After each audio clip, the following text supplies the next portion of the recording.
Today on Blue 58, one down, three to go as the Packers begin their march to the playoffs. They kept their season alive with a win over the Rams. Here's how it all went down. Blue 58! Hello and welcome to another episode of Blue 58, the one and only podcast of thepowersweep.com. I'm your host, John Meerdink. Very happy to be with you here for another episode. Something happened for the Packers against the Rams that I don't think has happened for them since week 2. They pushed around an overmatched team. I think that was the last time we saw the Packers face a team that they were definitely superior to and just really control the game from start to finish.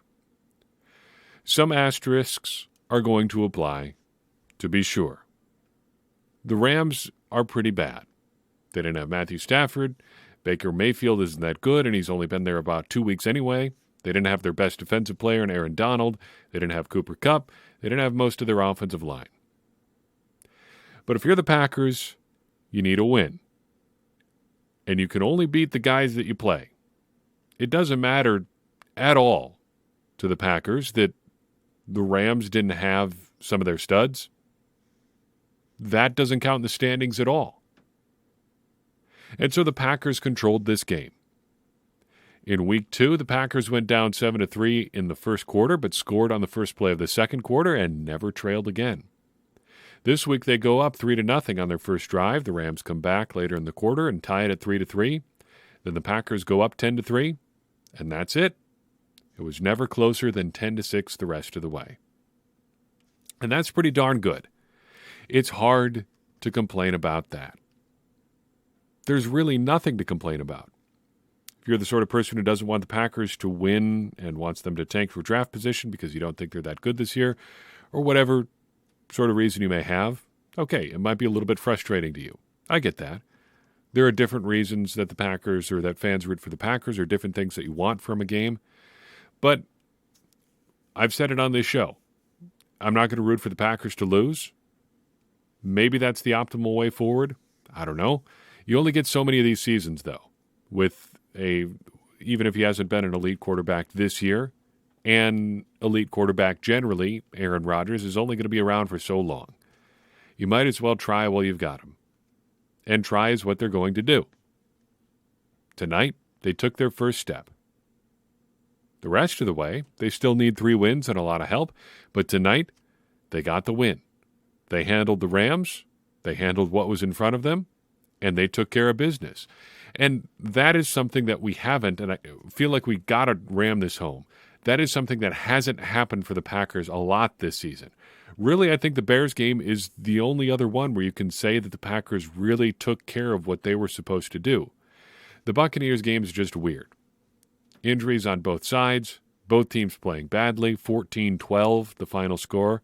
If you want to say the Packers took care of business in that one, okay, I'm not going to fight with you too much. The Patriots game, 27-24, the Packers win in overtime. No. They got the win, sure, but Bailey Zappi made it much harder on them than it should have been. The Packers did not take care of business in that one. For the next month and a half, Packers didn't beat anybody.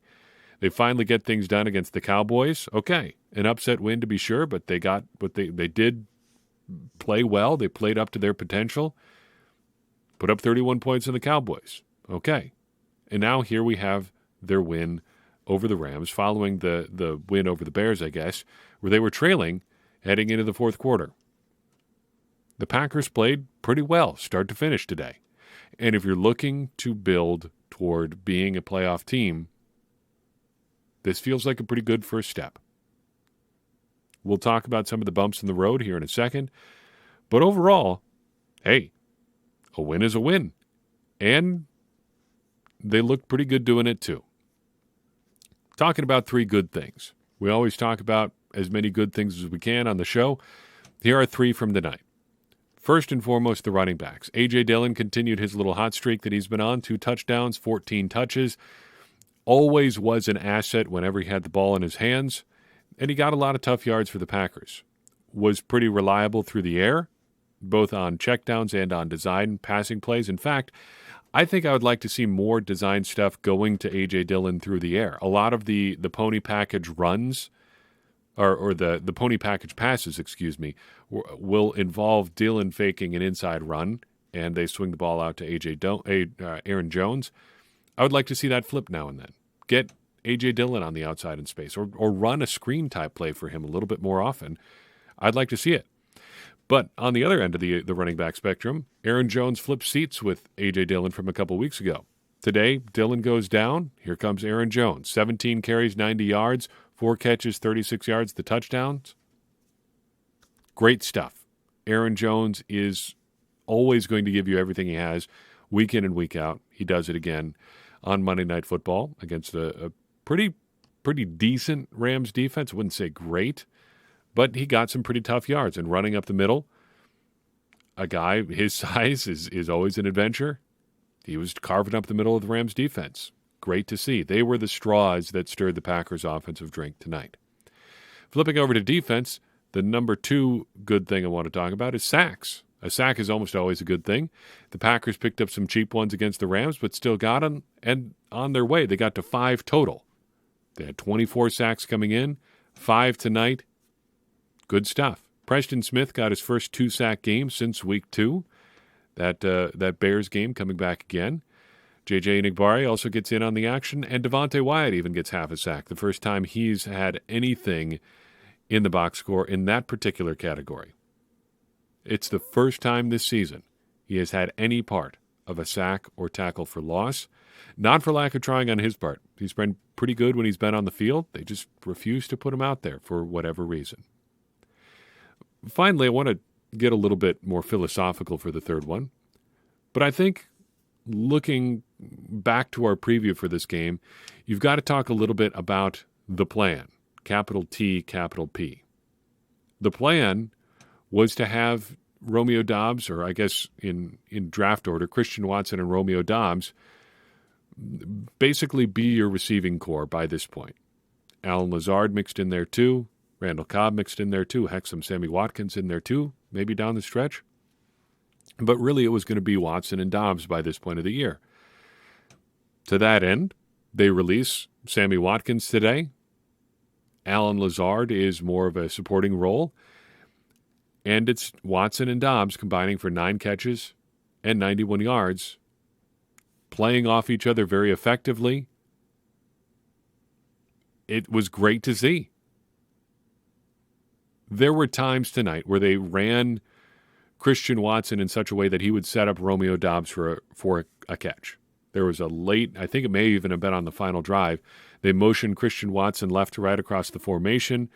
They got the defensive back on that side. I think it was Jalen Ramsey, but I'm not sure, to kind of widen out to take Christian Watson, or at least prevent him from getting wide on the defense. And it set up Romeo Doubs perfectly for a great post route right in the middle of the field.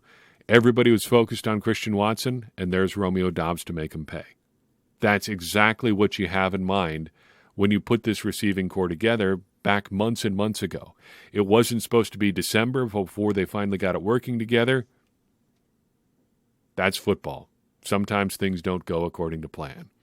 But when you look at the plan finally bearing some fruit, that's pretty exciting. Sure, Christian Watson didn't get the memo on that last one where Aaron Rodgers tried to get him to just look up and, run a quick out or something instead of blocking like he ended up, and that ball falls harmlessly to the turf, incomplete. Funnily enough, it happens on a hand signal, which, if you've hung around like a degenerate in certain corners of Packers internet this week, has been a bit of a talking point. Sometimes life is poetry.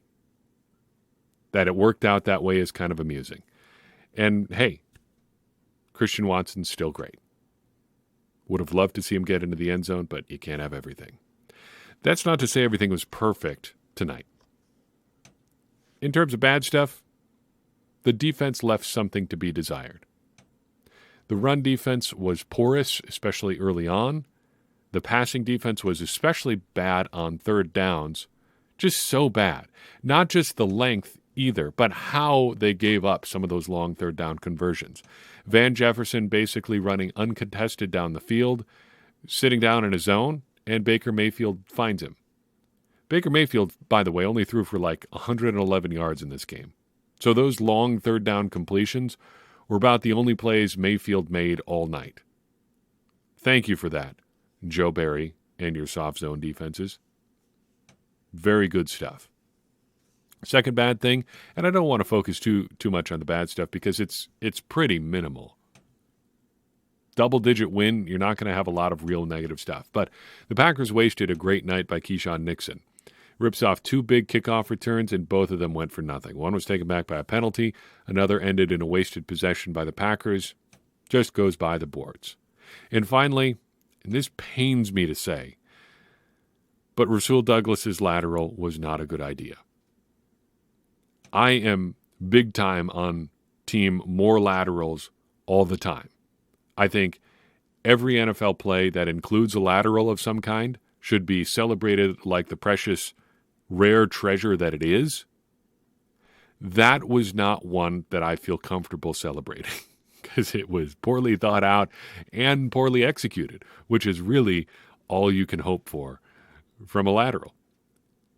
They're inherently exciting. That one was not exciting for anything resembling a good reason, and it just so happens that Adrian Amos, as Johnny on the spot, picks up the ball and saves the Packers from an embarrassing turnover after the Rams just gifted them the ball. There should be more laterals, though. More laterals all the time. Look how great of from an entertainment perspective, the end of the Patriots-Raiders game was. Stepping aside from the Packers just for a second, that's the sort of play that you always kind of know in the back of your head is theoretically possible. Like a Stanford band type play going horribly wrong and resulting in you losing the game rather than winning. It's like, you know that it could happen. One of these laterals ends up in the wrong hands, but you're never really expecting it to. And most of the time, the team that's lateraling is trailing anyway. So if the other team gets the ball, they have no incentive to do anything with it anyway. But not on Sunday. We get the best possible set of weirdness happening. The Patriots deciding they want to play Keystone Cops all over the field. The ball ends up in Chandler Jones's hands, and then his hand ends up on Mac Jones's face on his way to the end zone.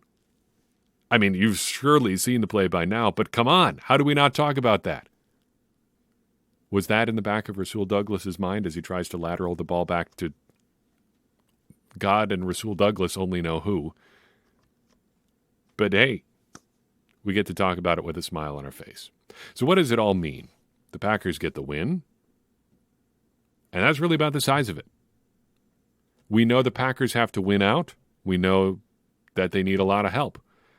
The help is going to, well, this sounds very silly to say, but the help is either going to happen or not happen. Nothing the Packers can do is going to affect it anyway at all. The Packers know what they have to do, though, and they got to keep winning. They won today. They're not dead yet. It's about it. They're not going to win the NFC North. They're not going to climb super high in the standings in the NFC. But they can still get into the playoffs. So keep winning. What happens next then? The Packers travel to Miami to open presents with the Dolphins on Christmas Day. The Dolphins lost to the Bills 32-29 this week. In Buffalo, they are now 8-6 on the year. They can score points and probably will on the Packers. Let's try to avoid a shootout if we can. That would be wonderful. Rookie watch. Quay Walker did have some bad moments today. Still seems to guess now and then, but statistically, I would have to say this is his best game of the year. 5 tackles, all solo. Also, 1 sack, 1 quarterback hit, 1 tackle for loss, 2 passes defensed, and a forced fumble. Not too shabby. Devontae Wyatt, also in the stat sheet for once, half a sack, not too bad. Christian Watson, pretty quiet by his recent standards, but they put Jalen Ramsey on him, which is a gesture of respect, if nothing else. It looked like the Packers were really trying to get him loose deep. I would like to see what we can come up with in terms of, the film people out there, what the Packers were trying to do working down the field in that one, because it seemed like there was an inordinate number of plays in this game where Aaron Rodgers was either off play action or just a straight drop back, looking to go deep with the ball, holding it, and either running or checking it down. That seems out of character with what we've seen from the Packers offense most of this year.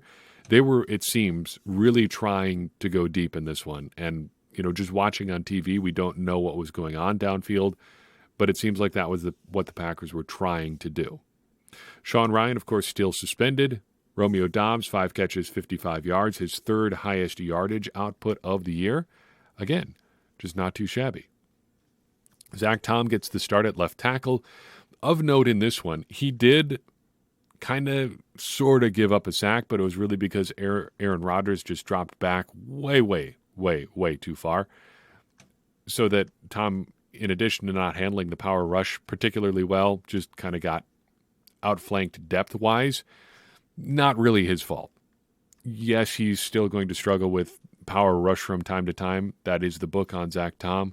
There's really not much he can do about that in December of his rookie year. How much strength and weight can you really add at this point in the season? It's going to be an off-season thing. That he's playing and not looking entirely out of place is enough of a win for me. I do want to note on Zach Tom, though, and this was new to me. Maybe I missed this at some point this season, but Joe Buck noted during the game that Zach Tom has been playing some scout team center for the Packers this year.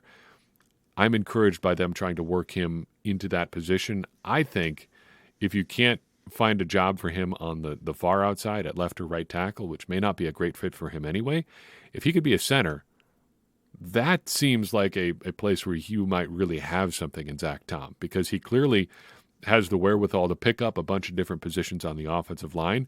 If he could just focus on one, I think I might like to have him at center. He's got pretty good size, pretty good length for an interior guy. We know he's athletic. That seems like a fit for me. Maybe the Packers finally live up to their threats and put Josh Myers at guard. We know that it's been a little bit of an adventure for him at times this year at center. It hasn't been his best year.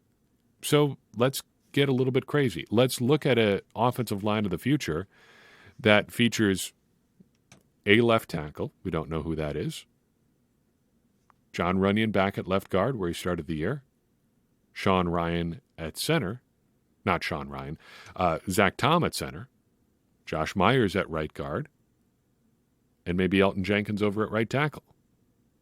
Fully healthy, playing on the right side, playing tackle like he theoretically wants to play. Maybe you got something there. I like that offensive line from an athleticism standpoint. I like the size at guards, and I like the options you have at left tackle. You can play David Bakhtiari there. You can play Yosh Nijman there. Shoot, if Yosh Nijman, you want him to be a starter, start him at right tackle. Then you got a lot of options at guard. You can put Elton at left guard, next to Zach Tom at center. Then you've got competition at right guard between John Runyan and Josh Myers. Shoot, Packers like Myers as a guard. They've talked about that since they drafted him. Be open-minded to these sorts of things. Maybe you move some guys around. Let's theorize a little bit after a Monday Night Football win, keeping the Packers alive for the playoffs. J.J. Enagbare gets his third sack of the year. Also nearly had a pick on a screenplay. I wrote the word gorgeous down in my game notes for that one. Great read. Very, very smart play. I think the Packers have something in Enagbare. Tariq Carpenter was active but had no stats. Jonathan Ford inactive for this game. Still more of a state of mind than an actual player at this point. I want to see him. I want to see Jonathan Ford before the end of the year. That is my Packers-related Christmas list, in addition to a new Packers hat and maybe a Packers t-shirt. If I can't get Jonathan Ford, I would be happy with just the hat and the shirt, but I would also like to see Jonathan Ford on the football field. Rasheed Walker was active but did not play. Samori Toure was active and did play but had no snaps. That's the rookie rundown. Random thoughts and observations, then we'll let you get on with your Victory Tuesday. I do want to make a note about our ongoing charity drive. If you have submitted a donation, I appreciate it very much. If you haven't yet, please consider heading to thepowersweep.com via the link in your show description, and you will find information on how to donate. I have a small complaint. It's a very, very small complaint, and consider this not maybe so much a complaint as an encouragement. Several people who have written in describing their donations to me have said, "I'm sorry for the small donation." I do not accept your apology. There is no such thing as a small donation. I don't care if you're religious or not. There's a scripture passage from the New Testament that I think applies here. The Apostle Paul, writing to one of the churches on his missionary journey schedule of travel, place he'd been before. I think it's in Corinthians. He talks about raising support as a missionary and asks that everybody give what he has decided in his heart to give, not under compulsion, but, feeling like you're giving in good conscience what you have decided in your heart to give. He's not going to beg. He's not going to try to strong-arm you into donating anything. He just wants you to give what is in your heart. And again, not making it a religious thing, because these are not religious charities. That's not why I'm asking you to do this. All I'm asking is that if you are inclined to donate, just give whatever you feel good donating yourself. You don't have to compare yourself to anybody else. You don't have to compare your dollar amount to anything at all. If you feel like you want to support one of these charities, give. That's it. I'm not going to judge what you give. I just want you to participate if you feel like you want to participate. And along those lines, too, if you don't feel like you want to, just don't do it. I won't think any less of you. This is something we do for fun and for charities, and if that's something that you feel the need to support, great, I would love to have you. Give any amount that you feel comfortable giving. If you don't, that's fine too. Enjoy the holiday season. I won't think any less of you at all. But no, there are no small donations. Every dollar matters, and just give what you feel comfortable giving. That's all. Uniform matchup. The Packers, 4 out of 4 at home. Love that. Can't beat the home uniforms in the cold. I especially love seeing Jair Alexander in the long yellow sleeves. Just a great look. A little bit look at me? Absolutely. But I like that for him. The Rams, it's a 2 out of 4 for me. I think their uniforms are a little bit less than the sum of their parts. Running it down. They've got good colors, the blue and the yellow, the white. Great accent color for both of those together, but they have so many little weird things on their uniforms. The Rams name patch on the left side of their jerseys on the front. The shiny number outlining on the jerseys. Shoulder numbers not existing. The uniform just looks so corporate. The old school Rams uniforms had a lot of character, had a lot of history. These just looked like they were kind of designed saying, we're going to do a modern rebrand because a modern rebrand is what we want to do. Just doesn't work for me. Matchup a 1 out of 2. The colors look good. The clash in styles, not for me. Overall, 7 out of 10. Not too bad. Pretty good looking game. This was our first Joe Buck, Troy Aikman Monday Night Football game as Packers fans. Honestly, it felt kind of weird. They seemed pretty energized. They seemed a little bit more on top of things than they have in recent years on Fox, at least to me. Joe Buck in particular seemed a little bit looser. I think if there's a very legitimate criticism about Buck over the years is that he's been a little bit too pompous. Sounds more negative than I would like to try to go, but I don't think there would be a lot of people who would necessarily disagree with that. Little uptight, maybe, put it that way. But he did seem a lot looser on this one, and I like that for him because I think when broadcasters show personality in the booth, that's a good thing for them and for the viewers. He does seem to have a new crutch phrase. First down plus popped up a lot in this game. No complaints, just noting it.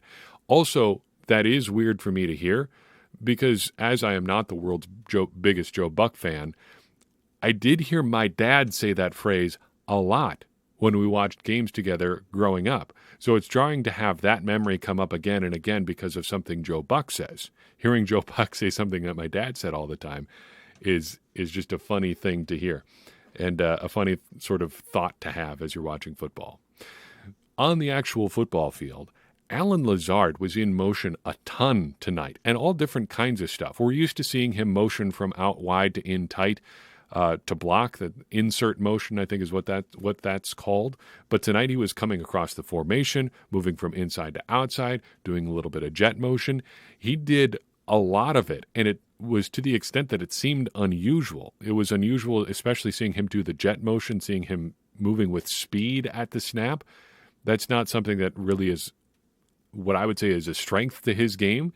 But the Packers seem to have something, either a new wrinkle in their offense that they wanted to introduce, or maybe a matchup they saw in the Rams defense that they thought they could take advantage of by getting Lazard in motion. It stood out tonight. Keyshawn Nixon, we mentioned it in passing, another big return game, 2 punt returns, 36 yards, 3 kickoff returns, 95 yards, a long of 52. It really feels like the directive to have Amari Rodgers back there returning kicks and punts was probably not a coaching decision.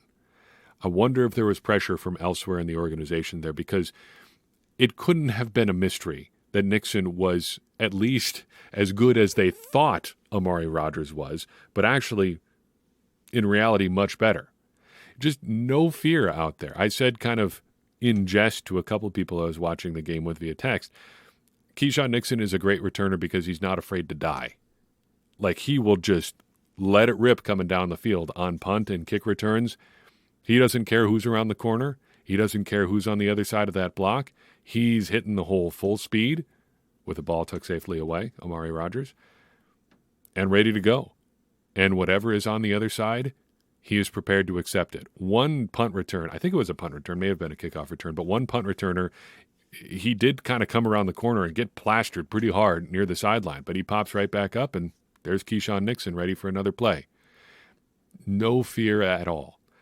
Maybe, in fact, a little too little fear, because I think it was noteworthy that the Packers had Randall Cobb back to field one punt that they knew was going to end up near the end zone. Maybe the Packers are a little bit afraid of Keyshawn Nixon's lack of fear. Aaron Jones, in addition to his great game, did have a fumble tonight. That is his 3rd fumble in the Packers' past 6th game. That would be his career-high 4th fumble of the season. However, it does not seem to have entirely been his fault tonight, because the refs let the play on which he fumbled go on quite long. It seemed to me the very definition of forward progress being stopped, considering he had one guy lifting one of his legs actually off the ground, another one wrapped up around his legs. He wasn't going anywhere. The ball gets ripped out well after the point it seemed when the play should be blown dead. I think it is noteworthy that this was his 2nd fumble of the year on a fairly unusual play.